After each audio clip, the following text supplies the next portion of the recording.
pas tuition proofing itu kita dapat 5 pertanyaan. Resource kan tadi artinya apa yang pasien bisa dilakukan, apa yang bisa dilakukan oleh pasien. Jadi pas malamnya gue tuh langsung ngeset timer karena lo nggak tahu si pasien itu sakit apa, bisa jadi dia sakit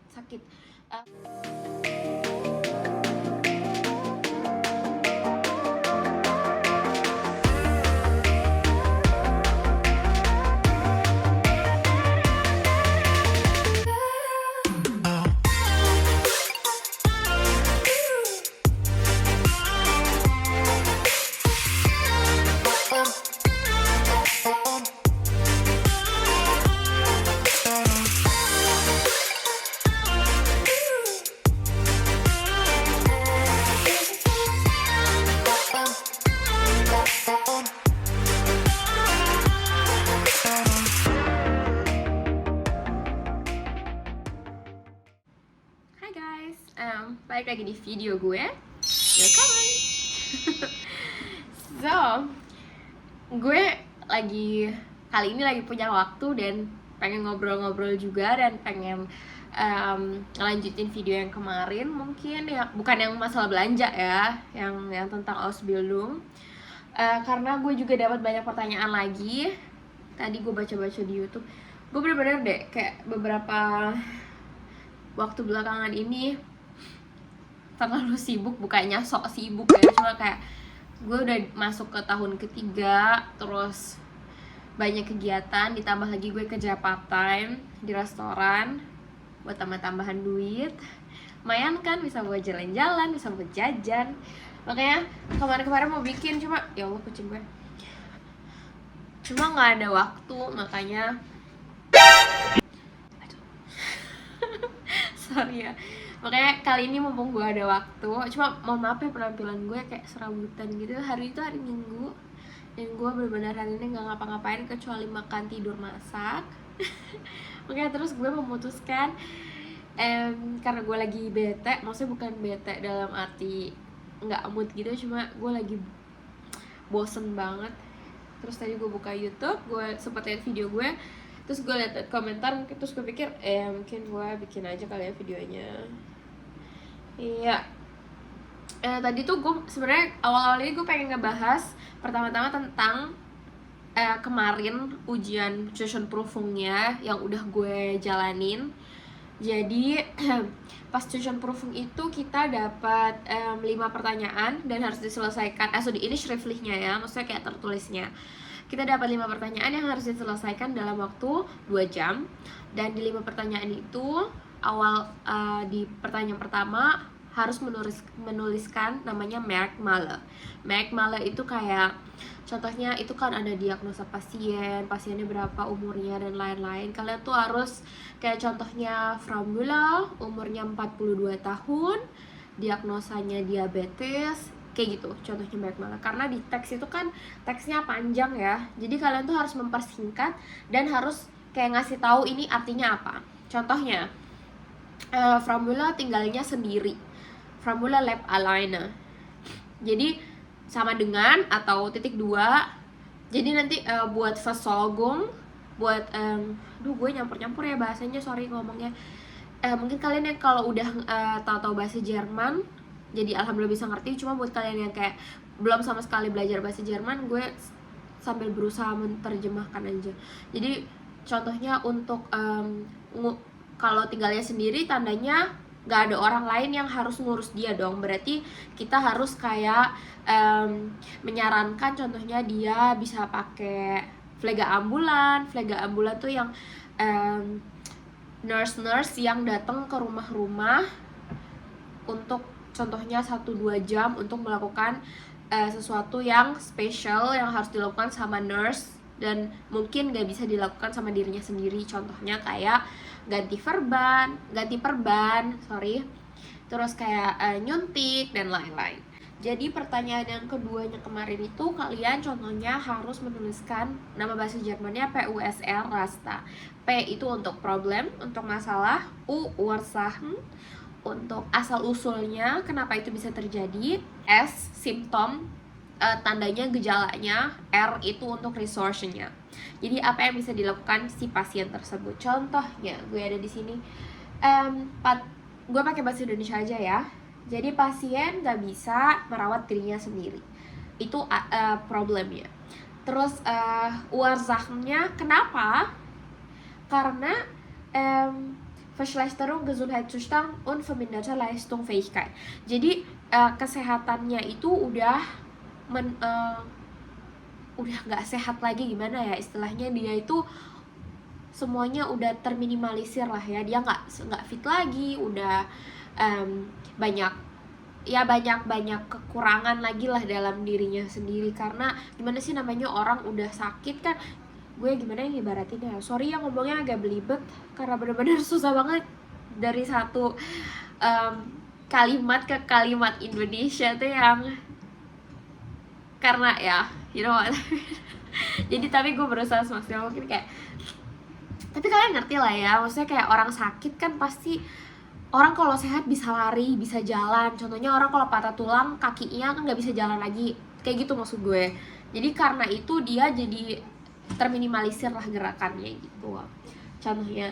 Terus simptomnya dia, contohnya sie zeigt durch ihre Verhalten, dia menunjukkan itu dari perlakuannya dia. Atau bisa aja, kucing gua jadi nggak usah no wonder ya kalau misalnya ada keras gitu. Jadi contohnya nggak bisa ngapa-ngapain, terlihat lagi sakit gitu. Terus resource-nya, dia bisa komunikasi. Resource-nya kan tadi artinya apa yang pasien bisa dilakukan.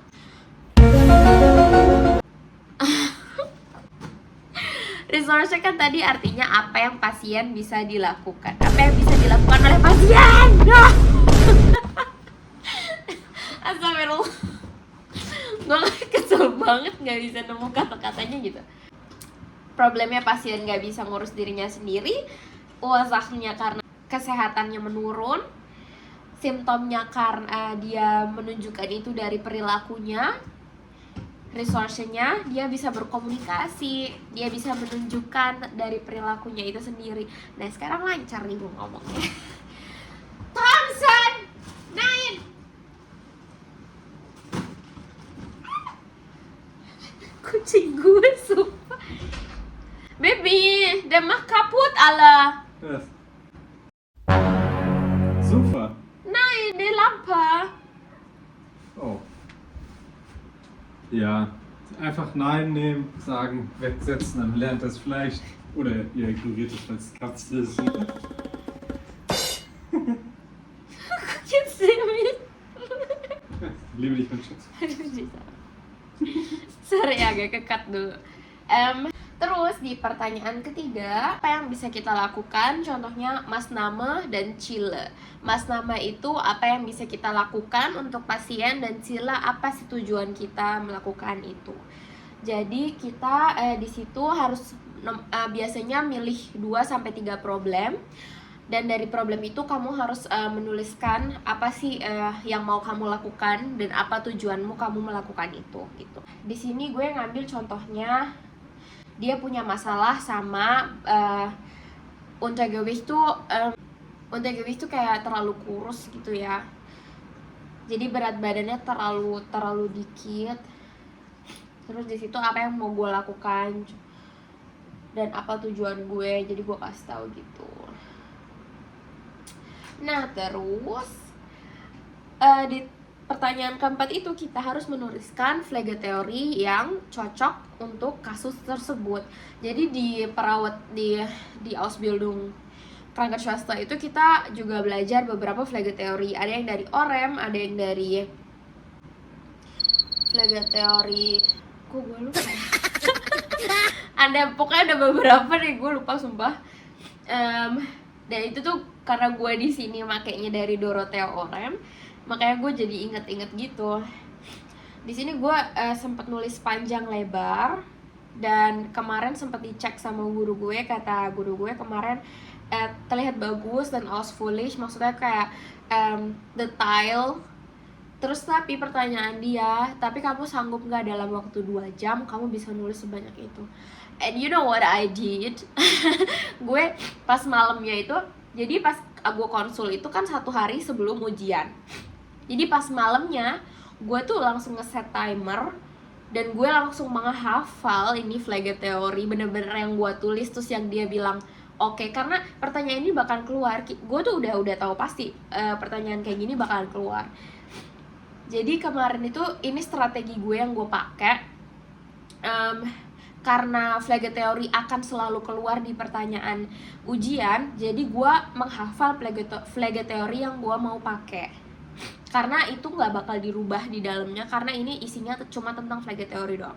Sementara pertanyaan-pertanyaan yang tadi gue sebutin itu kan tergantung sama apa yang lo dapet kan. Contohnya kayak pasien lo sakit apa, umurnya berapa, dan lain-lain, dan lo kan nggak bisa menghafal dari situ kan. Maksudnya lo nggak bisa menghafal si Frau Muller selalu diabetes, nggak mungkin kan, karena lo nggak tahu si pasien itu sakit apa. Bisa jadi dia sakit kena hepatitis lah, atau dia kena tumor atau apa. Jadi kan bener-bener kasusnya beda kan. Sementara Frege teori itu yang bakal ditanyain itu bakal selalu yang sama, selalu Frege teori yang sama gitu. Makanya dari awal lo belajar, lo harus bisa memutuskan Frege teori mana yang bisa lo ambil, lo harus bisa ngerangkum, dan dari situ lo harus bisa juga menghafal.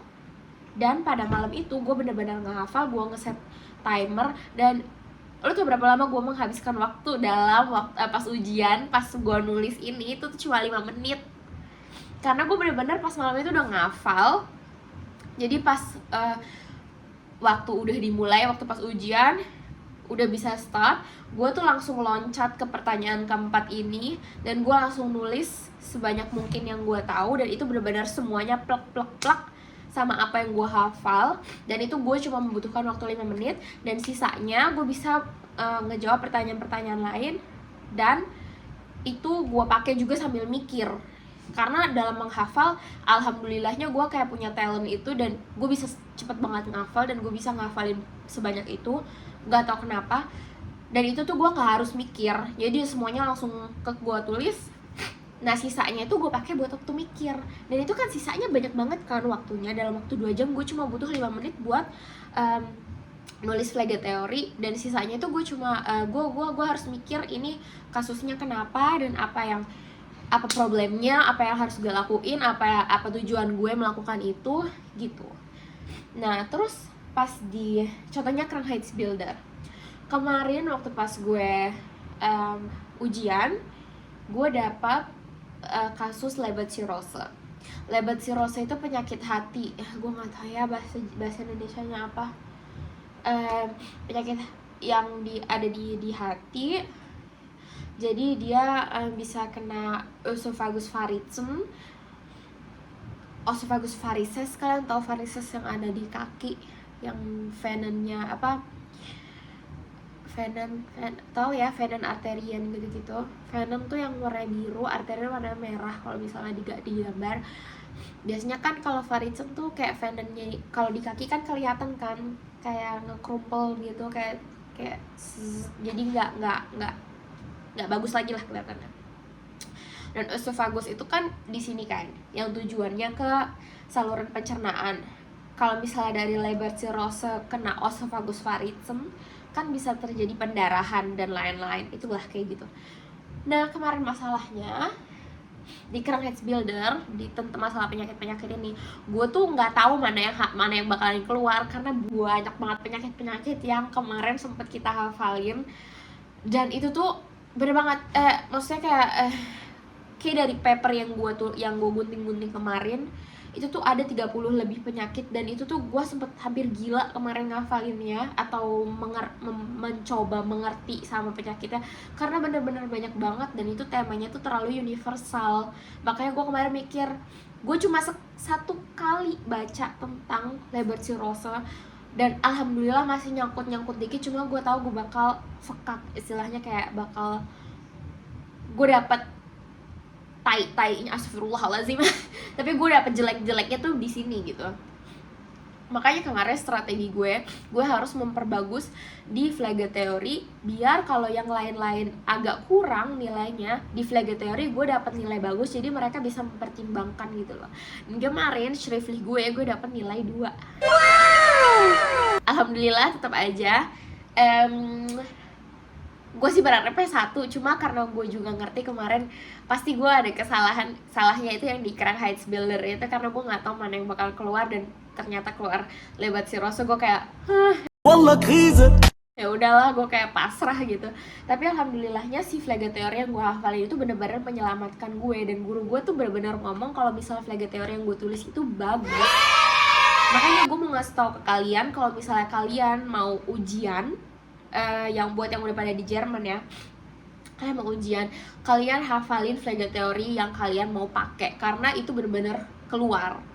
Dan itu bener-bener satu poin yang kalian istilahnya udah tahu pertanyaannya dan udah tahu jawabannya, karena jawabannya kalian udah punya sendiri di tangan gitu. Terus masalah kemarin yang monthly sama praktis, gue kan bilangnya kemarin kita sempat dibuat percobaan kita pakai boneka, dan menurut gue itu tuh benar-benar apa ya, slim, karena terlalu buruk lah ya istilahnya, karena lu tuh nggak di rumah sakit, lu tapi di sekolah yang semuanya tuh cuma simulasi, dan sama boneka lu tuh nggak bisa ngomong, tapi lu harus ngomong. Dan kemarin jadinya gue ngomong yang ngebales itu guru gue, terus mata gue tuh kayak sama kemari gitu loh, jadi jatuhnya kayak bingung gitu, ini gue harus kayak gimana gitu. Istilahnya kalau misalnya lu sama manusia beneran kan dia bisa banyak komunikasi kan, maksudnya istilahnya kita juga lihat kan mana di titik mana dia butuh pertolongan atau ya gitulah istilahnya. Sementara kemarin di boneka itu gue bener-bener punya kesulitan yang kayak gue mikir ini gue gak bisa kayak gini, maksudnya istilahnya mendingan sama manusia asli daripada lo harus sama boneka, walaupun risikonya kalau sama boneka kalau terjadi apa-apa itu kan boneka kan, sementara kalau sama manusia asli resikonya lebih gede. Tapi tetap aja gue bener-bener nggak menyarankan. Dan kemarin gue ada problem masalah obat-obatan, karena obat yang gue cari itu nggak ada di meja yang harusnya ada, dan gue kira gue nggak boleh nanya sama sekali sama guru gue kan karena obatnya nggak ada. Terus jadi gue kayak seinisiatif terus akhirnya gue kena warning, karena di situ tuh bener-bener gue tuh kayak yang nggak tahu, gue bingung gue harus kayak gimana. Gue takut kalau mau nanya karena ini lagi ujian istilahnya. Terus yang kedua, obat yang gue butuh nggak ada. Yang ketiga, terus gue mikir apa ini gue harus ya udah nyomot aja obat, ceritanya ini obatnya yang gue butuh gitu kan. Terus gue mikir, tapi bener nggak sih, maksudnya ini yang harus gue lakukan. Jadi itu kayak sesusah itu gitu loh kalau misalnya cuma simulasi pak, terus di simulasi ini lo tuh bener-bener diuji gitu. Jadi kayak no, it's big no. Kemarin tuh bener-bener secapek itu. Makanya gue sebenarnya juga seneng nanti kalau misalnya di ujian nasional yang terakhir kita prakteknya benar-benar sama manusia asli daripada sama boneka. Even gue juga deg-degannya karena gue nggak tahu kan berapa pasien yang bakal gue urusin, dan kondisi kesehatannya kayak gimana gue juga nggak tahu. Tapi ya tetap aja kemarin masalah monthly yang ujian apa sih berbicaranya alhamdulillah lancar. Yang ditanya gue tahu, kemarin ditanya kebanyakan tentang expression standar, kayak contohnya tentang Schmerzen.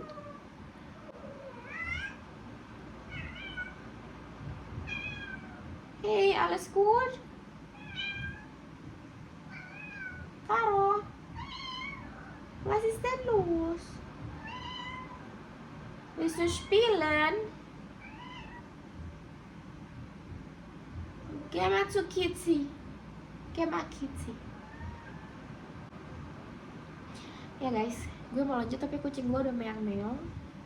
Coba gue lanjut bentar aja ya biar juga gak kepanjangan buat kalian.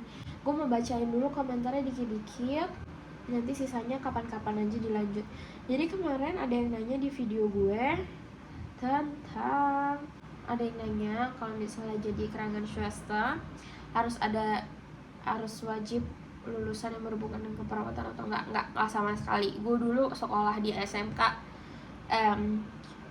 jurusan farmasi, terus gue ambil FSJ jurusannya yang ke TK, gak ada, bener-bener ke keperawat tuh sumpah gak ada sama sekali di gue, gak ada passionnya. Dan gue juga kemarin sebenarnya sempat worry karena gue gak ada pengalaman di bidang keperawatan, gimana bakal kelanjutannya dan lain-lain. Ternyata ya lancar, karena kan yang penting intinya satu, lu mau kerja, lu mau belajar. Dan kalau misalnya lu udah belajar, lu tau lah apa yang lu bakal lakuin, ya gak sih? Karena anak kecil aja nggak bisa langsung ngomong kan, tapi mereka juga harus belajar buat ngomong awalnya. Jadi menurut gue sih itu tuh termasuk hal yang normal ya, istilahnya lu mau belajar sesuatu yang lu sebelumnya belum pernah belajar, itu tuh normal. Dan di Jerman lu punya banyak pilihan untuk belajar hal yang lu mau tanpa butuh pengalaman sebelumnya. Istilahnya lu belum pernah di bidang itu, it's okay gitu. Yang penting lu mau belajar, jangan sampai lu udah dapat peluangnya tapi lu nggak mau belajar, tapi lu tetap aja pengen jadi nurse, susah juga kan? Ya, Ansonsen di sini kan pertanyaannya tentang biaya pindahan, biaya tempat tinggal. Mungkin next gue bakal ngebahas tentang biaya kayak gitu ya, karena gue tadinya ini niatnya mau bikin video tentang itu, cuma gue tadi kepikiran apa gue mau cerita tentang ujian aja biar kalian ada pandangan dikit-dikit lah ya gimana ujiannya kemarin. Dan untuk ujian nasional sendiri, kalau misalnya nanti ini kan gue udah tahun ketiga ya, nanti kalau tahun ketiga udah selesai kan bakal ada ujian itu, dan itu tuh bakalan sama persis, cuma prakteknya sama orang, maksudnya sama pasien asli. Dan contohnya schriftlichnya tadinya kan harus ada 5 soal dijawab dalam waktu 2 jam, sementara nanti kalau misalnya pas ujian nasionalnya ada 8 soal yang contohnya ada quality management, ada tentang rechte, jadi masalah hukum dan lain-lain, sama satu lagi gue lupa itu apa. Dan ya tambahan 3 soal dalam waktu 2 jam, lo harus sanggup selesaiin gitu. Itu aja sih. Thank you for watching. Sorry ya suara gue agak-agak gini karena kayaknya gue lagi pilek itu, dan kucing gue berkeliaran di mana-mana dan dari tadi meong-meong. Semoga kalian nggak teralihkan pandangannya. Dan semoga video gue bermanfaat buat kalian.